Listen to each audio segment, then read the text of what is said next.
Youth is not only a time of the most vivid experiences, but also of mistakes, for which sometimes you have to pay for your whole life. It's a pity that not everything can be fixed, despite the efforts. As a teenager, Katie Badger ran away from her mother's grief to New Orleans. Gradually, she managed to become a nurse and get back on her feet. Periodically, she visited local bars on weekends to relax. One evening, already an adult, Katie met Edward Turkian. After a couple of weeks of dating, Katie moved in with Edward. Just 2.5 months later, they decided to get married. Only after this, Katie told her lover about her mental anguish. After one teenage escape from her mother, she became pregnant and was forced to return.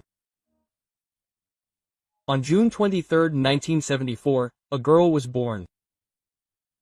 At this time, the young mother was only 16 years old. She was not ready to raise a child, so she gave the baby up for adoption. Now the girl understood that she wanted to feel the joy of motherhood, but did not even know where her biological daughter was. She named the girl Alexis Miranda Badger. Katie didn't know where the child was or what was happening to her. She just hoped she was okay. By 2010, Katie was 35 years old. One day, she received a letter from the adoption agency. She had no idea how much this notification would change her life. Katie hoped that her daughter would decide to meet her and was shocked when she read the message. It stated that Alexis Miranda Badger had gone missing 21 years ago at the age of 14. No one knew what had happened, but that wasn't even the reason they contacted her. Back in the 1990s, a body was discovered that could have belonged to her child. DNA samples were needed to confirm or deny a biological link. The woman willingly cooperated with law enforcement, but the test results were negative. Despite this, the woman wanted to know Alexis's fate. The first thing she found out was that her daughter's name was Andrea. The adoptive parents had changed her name. When caught, she contacted law enforcement and child protection authorities, but they simply refused to cooperate. Legally, she lost all rights to her daughter. The woman remembered her as a baby. Now she had grown up, had a different outlook on life, and wanted to find out what had happened, so she decided to act independently. Years later, she was still with her husband, Edward, who was sympathetic to his beloved's situation and actively helped. They began an online investigation to find out how the 14-year-old girl had disappeared. It took only 10 minutes to find the first link to Andrea Michelle Boumen. Katie was amazed, because the heroine of the story looked a lot like her. Before her disappearance, she lived in Hamilton, Michigan, USA. To get at least some help, the woman and her husband created a page on social media dedicated to Andrea Boumen. She hoped to find acquaintances or friends of her daughter who could remember at least something from her school days, when the disappearance occurred.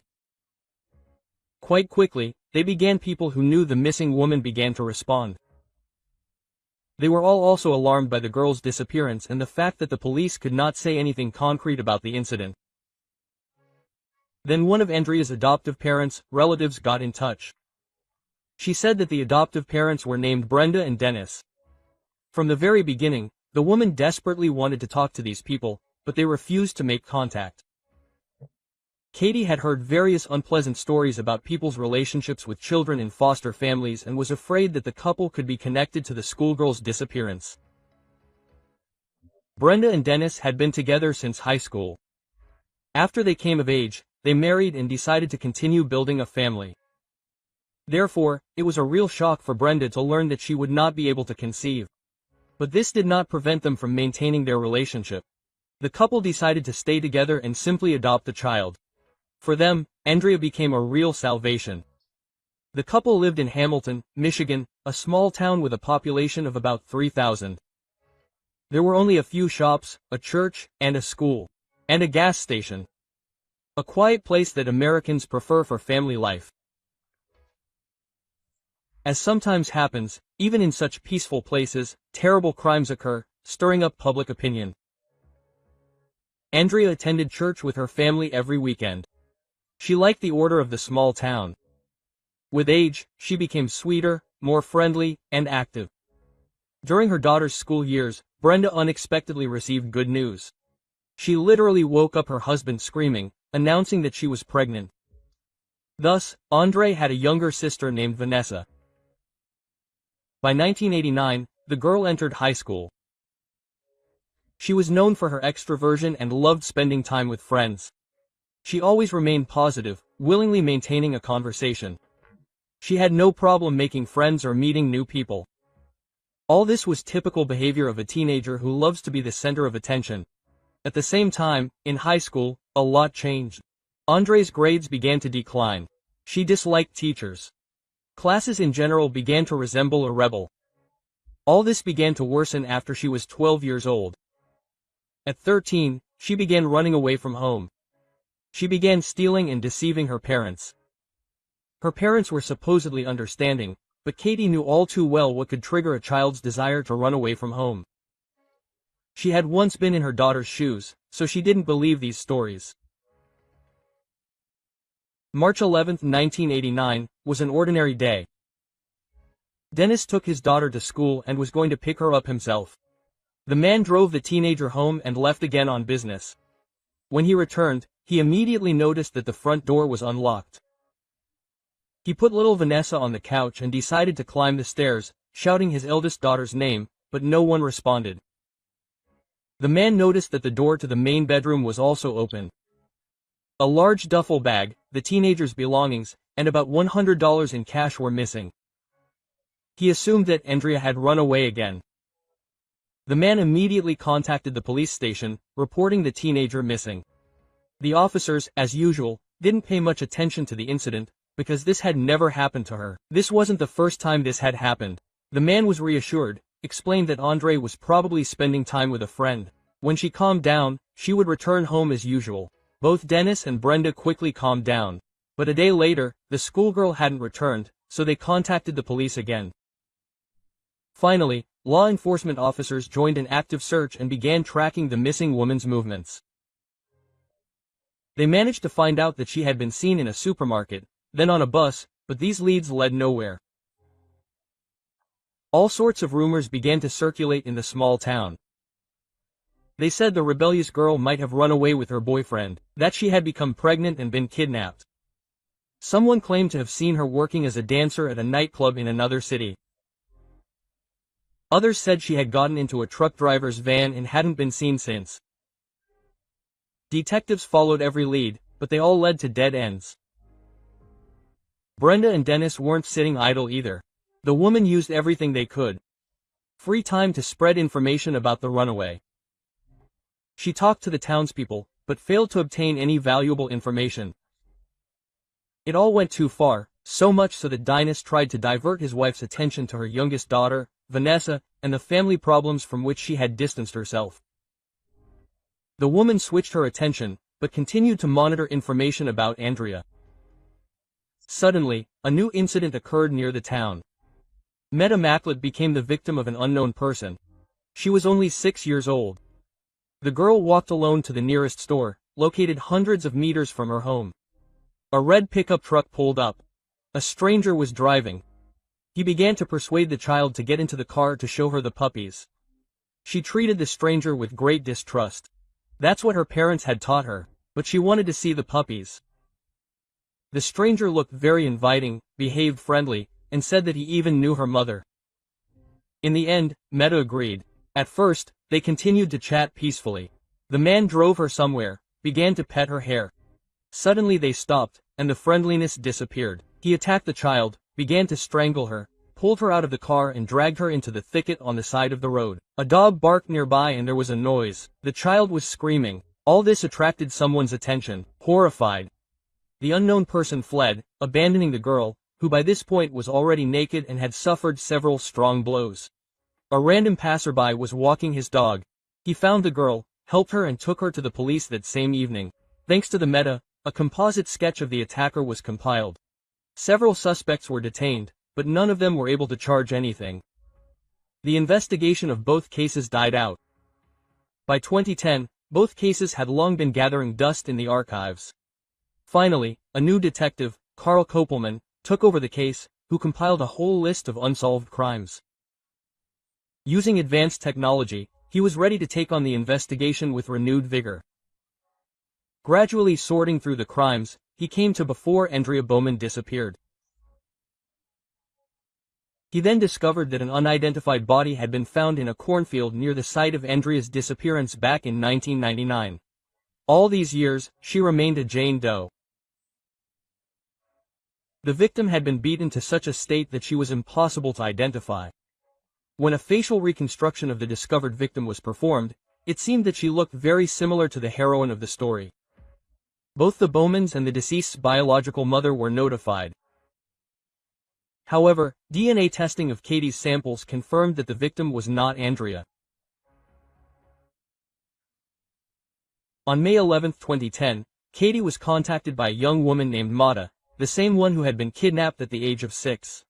She also wanted the stranger who had tried to kill her as a child to be put behind bars. The woman believed that he could have been involved in Andrea's murder. A frightening image of this man still appeared in her head. Andrea's biological mother, Katie and Mata began to help each other, and they also contacted Detective Carl Kopelman. When the surviving Ameno saw a photograph of Dennis Boumen, she shuddered in horror, recognizing her kidnapper. She was sure that he was the one who attacked her. The women decided to go to the detective. Matt described in detail all the circumstances of what had happened to her, which she remembered all these years. The woman pointed to the place. It was located near the church where Dennis worked in the cemetery. Mata remembered a red pickup truck. The suspect had the same car at that time. All three decided that this could not be a simple coincidence. They became even more certain when Mata was played a voice recording of Dennis. She recognized that voice. The detective met with a relative of the Boumen family, who had been in active contact with Dennis and Brenda during the period when Andrea lived with them. The man always described the teenager as depressed, anxious, withdrawn, and afraid.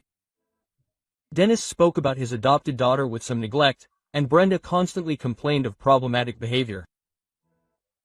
Together, they simply belittled the girl, and they liked to do this in the presence of other relatives, even strangers. The witness himself had repeatedly become an unwitting observer of such scenes. Now it seemed extremely disturbing. On a social media page dedicated to the search for Andrea, a message appeared from one of the missing woman's close friends. She described how she was returning home with her late one evening, seeing her off. The heroine of the story asked them not to go inside. She said she would now put her things down and go for a walk. But as soon as she entered, a man's screaming began. Her adoptive father was arguing with her. The friend peered out the window and saw with her own eyes how the girl was trying to leave the house. But the man hit her so hard that she fell. But this did not stop the domestic tyrant. He dragged the eldest daughter by the leg back into the house, where the screaming continued. Naturally, no one went for a walk. Similar the incidents were regular. The next day, Andrea said she'd been punished for coming home too late after school. But even now, her friend was certain Andrea was downplaying what was happening in that house. Another friend shared the information because she knew well how poor the Boumens' living conditions were. She'd once witnessed with her own eyes Andrea's parents eating good food, while their adopted daughter was given scraps, sometimes even stale food. Meanwhile, Dennis believed she simply didn't deserve better. Rumors circulated that the man was constantly beating and harassing her. Andrea herself had spoken about this. The situation was so alarming that her friend even decided to help her. The girls were 12 or 13 years old. They went to the school principal. Unfortunately, this only made the situation worse, as the principal called the parents. There was talk of involving the police. But with the tormentor standing behind the child, Andrea simply couldn't find the strength to repeat her statement, and she retracted her accusations. Dennis and his wife denied all the accusations, claiming that the teenager's rebelliousness was triggered by the recent revelation that she had been molested as a baby, which had caused her to stop obeying her stepparents. Brenda had been calm about everything all this time. Now, she decided to address the issue within her family. However, she couldn't find anything more sensible than going to the priest. Naturally, the grown man listened first to her father's mother, who, out of habit, began to belittle Andrea and portray her as a liar. Ultimately, the priest simply considered her a sinner. During this period, close friends insisted that Andrea should run away from home, leave everything behind and start a new life. The only reason she didn't do so was her younger sister, Vanessa. She was simply afraid that when the girl grew up, the same thing would happen to her. Andrea hoped to wait until they were both old enough to run away. In her later years. At the same time, she talked and thought a lot about her biological mother. She wanted to contact her, ask for help, but was unable to do so because of the obstacles from her adoptive parents. When Andrea disappeared, those closest to her assumed that she had finally decided to run away and saved herself. But now, many years later, without receiving a single word, it has become clear that something terrible had happened to her. This is why the social media page dedicated to Andrea attracted so much attention. All these people realized with horror that Dennis and Brenda could be the real reason for the girl's disappearance.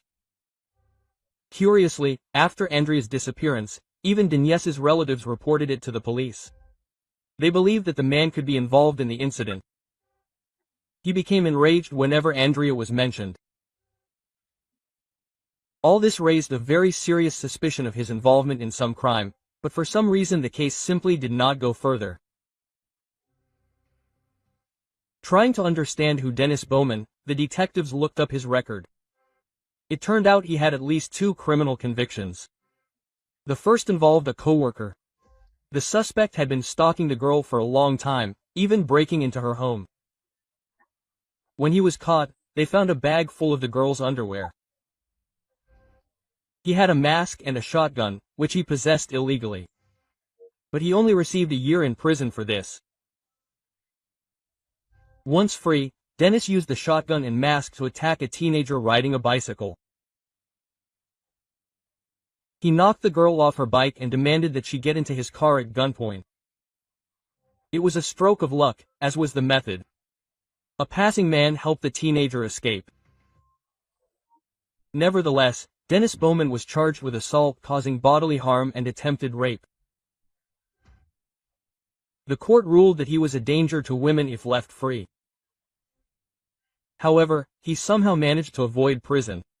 Interestingly, it's clear that Brenda was there all this time. Despite irrefutable evidence of his involvement in shady dealings, she continued to support her unstable husband, even when he was under arrest.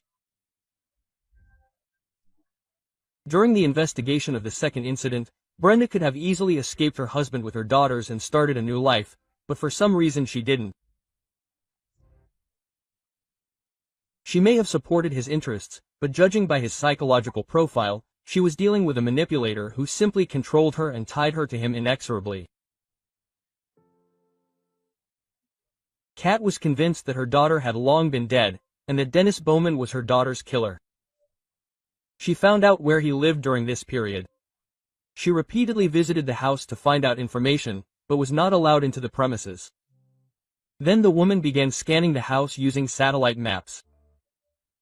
This is how she discovered a suspicious spot located 6 meters in the backyard of the suspect's home. The concerned mother was certain that this was not a random blur on the map, but her daughter's grave. Naturally, it proved impossible to verify her guess. At least for now. Press conferences related to missing persons were held regularly. Detective Carl and Kat were both present.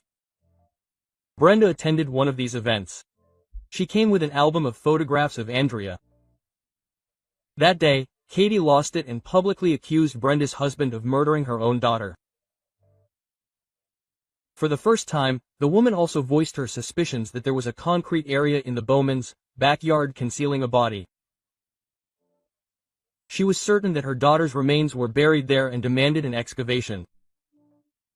Unfortunately, the police were unable to enter the Boumens' property and dig up the backyard due to a lack of evidence. Furious, Katie took a drastic step. She rented a large billboard, erected it just a few hundred meters from the Bowman's house, and posted a large photograph of her daughter on it. At the bottom, she wrote that she was offering a reward for information leading to the arrest of the criminal. After that, the enraged mother began a full-blown stalking spree. She posted veiled threats on a page that Dennis wouldn't be able to hide forever. She began calling the suspect every day, texting him, despite the high risk they were taking.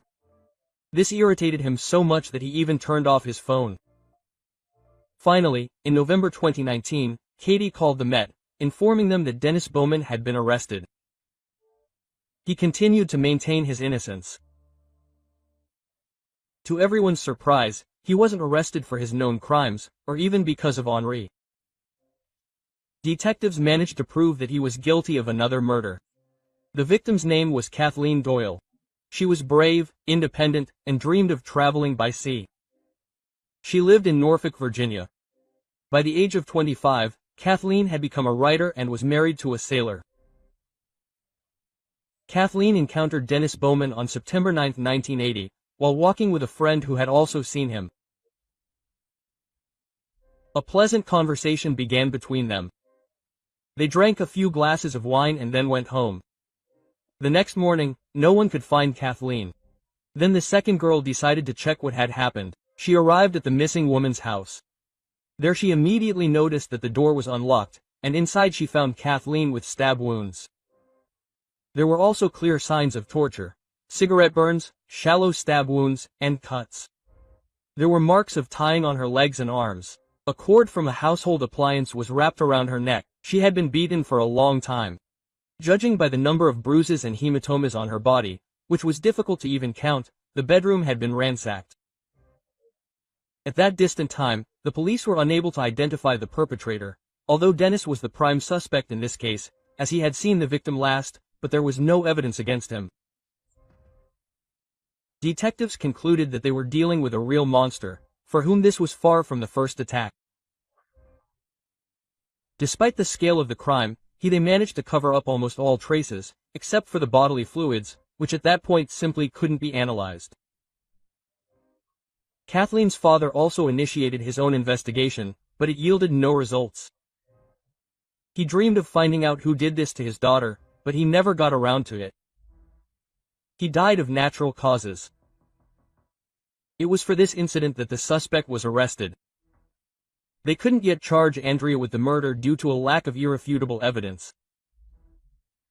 Furthermore, Katie herself had somewhat undermined this investigation by behaving too aggressively toward the suspect. However, as far as Kathleen was concerned, confirming his guilt was easy. Samples were taken from the man for a DNA profile. It was a 100% match to the materials found on the victim's body. During the interrogation, they didn't reveal anything.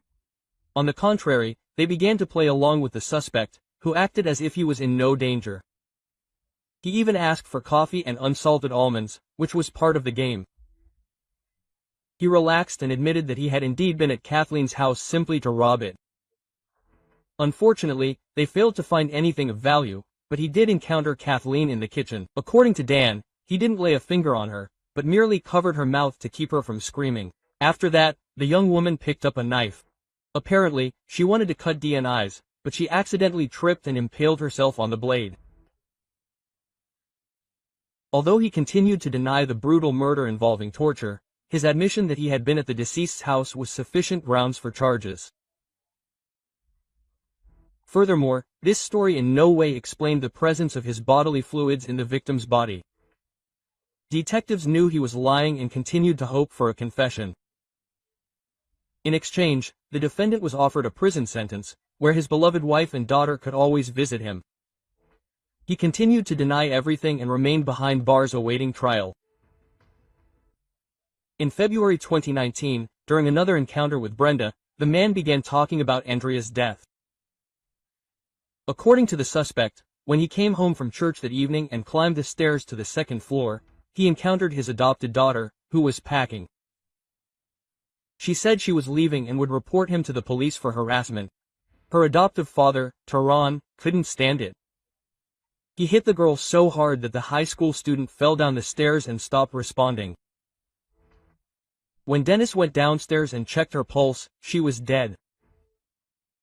Deciding to cover up the crime, Dennis took her body to a shed on the property, covered it with a tarp, and burned her clothes, bag, and all the belongings Andrea was supposed to have taken with her.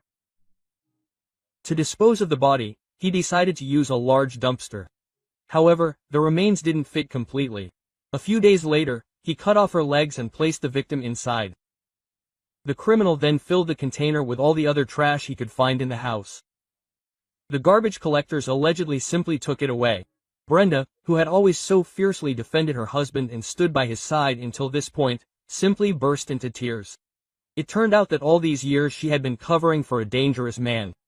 But after some time, Brenda again began to downplay the extent of her husband's crimes. Detectives didn't believe the garbage truck story. It seemed too risky, since the garbage collectors could easily uncover it. They began monitoring Dennis's correspondence with his wife. In it, he claimed he had never dismembered anyone. The body was buried near his workplace in the local church cemetery. He didn't mark the grave. Having discovered that the man often visited this place and liked to be alone, the police combed the area with specially trained dogs, but to no avail.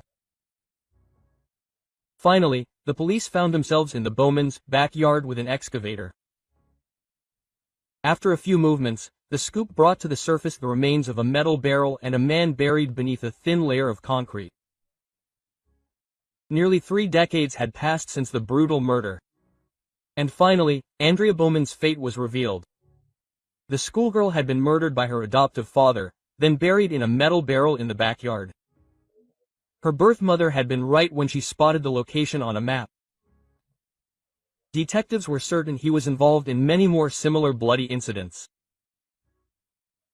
However, no further confessions followed, no matter their efforts. However, the perpetrator was linked to these crimes by irrefutable evidence. He was convicted. At this point, Dennis was 72 years old. He openly mocked in court all the people who had failed to expose him for almost 30 years. After a plea bargain offer, he refused to confess, so he was sent to Virginia to stand trial in the Kathleen Doyle case. This significantly complicated the Brand's visits. For the rape and murder of Kathleen, he received 2 life sentences. On December 22, 2021, Dennis confessed to the murder of his adopted daughter, 14-year-old Andrea. For this crime, he received an additional 50 years in prison. How many women truly suffered at the hands of Dennis Boumen remains a mystery. Andrea's mother still remembers her daughter with pain. Katie is still fighting for her. She wants Andrea's adoption annulled and her name changed back to Alexis Badger. She is trying to remove this monster's name from her daughter's birth certificate. Katie can only hope that the murdered schoolgirl saw the woman's sincere attempts to get justice for her, so she can forgive her when they meet in heaven.